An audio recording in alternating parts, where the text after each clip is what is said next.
जोंनि गसाइगाव समस्तिनि बा गसाइगाव ओनसोलनि माखासे बिपिएफनि मानसिफ्रा आंखौ बिराद षड़यन्त्र खालाम खस्थ' होयोमोन।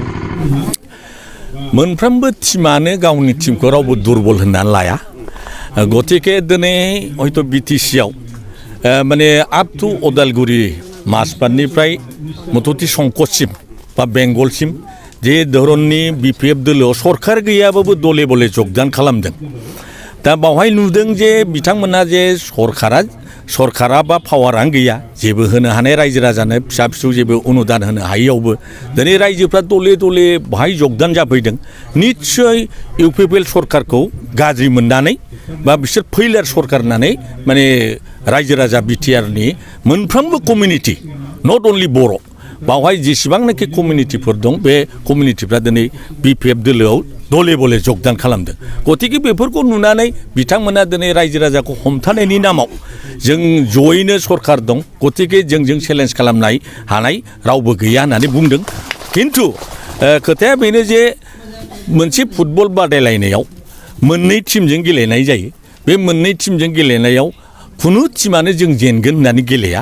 गतिके फैगौ माने 2024नि इलेक्शननि रिजाल्टआसो खोन्थागोन जे बेवहाय इउपिपिएलनि दमा मा आरो बिपिएफनि दमा मा।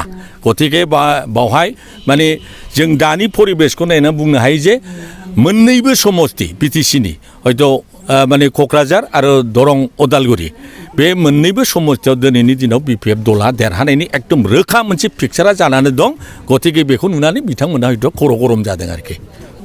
ओरैनो रेवा आदसा जों ओरैनो खोनादों माने माखासे इउटुब चेनेल बा ससियेल मिडियाफ्राव जोंबो नुदों जे जोंनिनो बिपिएफ दोलोनि बारग' डिपुटि स्पिकार बिथाङानो होनदों जे माखासे इएम आरो एमसिएलए साब्रैसोआ बिपिएफ दोलोआव फैनायनि नामाव माने जगाजग खालामदों होननानै।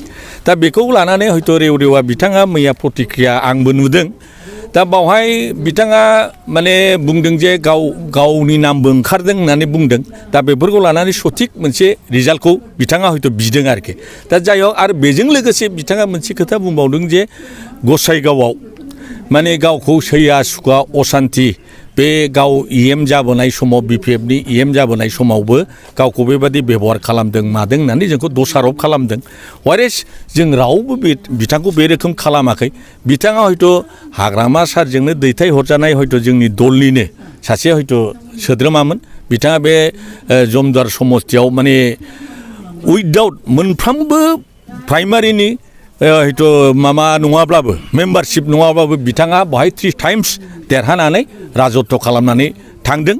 खिन्थु जोंखौ माने बरनाम होनायनि थाखाय जेनेबा गसाइगावनि आइ आफा रायजो राजा बा जमदुवार बा नेताफ्रा जि गावखौ सैया सुखुवा खालामदों होननाय बे खोथाया टटेलि नंखाय। माने गावनि स्वार्थखौ हासिल खालामनो थांनानै सोरखौबाथ' निस्सय एसेबाबो बरनाम होनांगौ, बे जिनिसखौ जों बुजिना लादों आरोखि। बेखिनियानो।